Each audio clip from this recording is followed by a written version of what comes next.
Good morning. My name is Sergeant Mora, HPD Robbery. The reason we're here today because on February 21st, 2017, at approximately 8:15 in the morning, a time when everyone's just thinking about rushing to work, maybe getting a cup of coffee, getting some breakfast, and just walking to the office.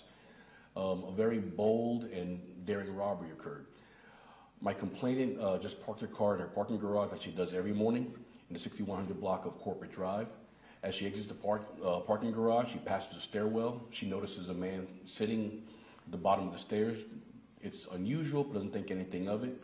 But as she passes him, she can feel him following behind her. She picks up her pace, but suddenly she feels herself being grabbed from the back, spun around, and now there's a gun in her stomach. The suspect pushes her to the ground, yanks her purse from her, or actually more of a backpack, takes all property, and calmly just walks away. Again, this is 8:15 in the morning. There's other persons arriving. The sun is completely up, bright daylight, and then after doing this, the suspect just calmly walks away. Now, our complainant is very resilient. She's a very strong, caring person. She follows him, staying on the sidewalk, doesn't follow him in the parking lot, and calmly tells him, God bless you.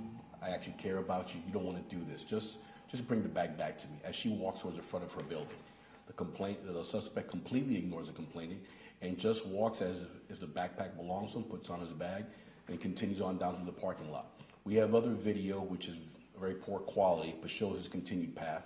And as he walks into an adjacent property, he just continues walking down to the 6100 block of Sovereign until he's out of view of the other property's camera range. Again, if you would have seen him on Sovereign Drive, you would have thought he was just another person walking down the street that happened to have a backpack on his back. The audacity and the daring of this person and the collective calm and cool that he displays is very concerning. He had no problem displaying a weapon. He quickly overpowers the complainant and just walks off, so that by the time he is a block away, he does nothing to draw his attention if he hadn't known what had happened. The suspect is described as a black male, approximately 5'8", 150 pounds, wearing a red ball cap, a blue denim jacket, and tan pants. He has long, braided, dreadlocked hair going down at least halfway down his back, and he has some facial hair.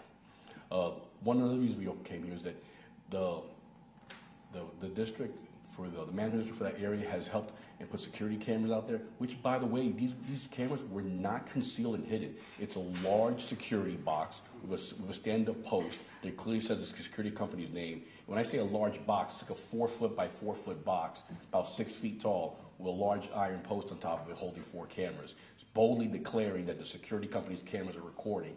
And other than looking up the camera saying cheese, the man just walks right by and ignores that they're there. Okay? Please do.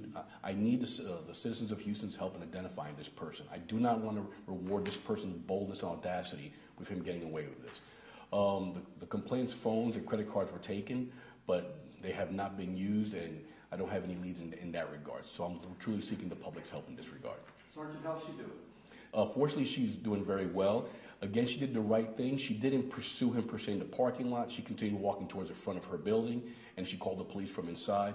She called out to him, just asking him to leave her property. And, of course, he just shrugged it off and kept on walking. And as I mentioned at the beginning, somebody that does this, in your expertise, being in robbery for a long time, you think that they've done this before? Yes, we have not directly connected him to other robberies in the area. We suspect he has, based on the area, the location, and the way he's been operating. At the moment, we have not specifically connected him, but I could sincerely suspect that he has been involved in other robberies, especially considering that the other incidents we've had in the area.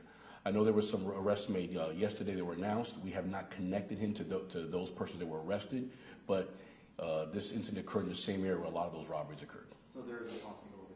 That is correct. Was he targeting her or just waiting for someone? Do you think coming out of the garage? It looks like he was waiting for a crime of opportunity. He knew people would be walking around, have their guard down, especially, so we have this, you have this giant pole of cameras announcing to the world they're there, and he just sat there waiting for someone to walk by herself. He's physically larger than the victim, and he took advantage of it.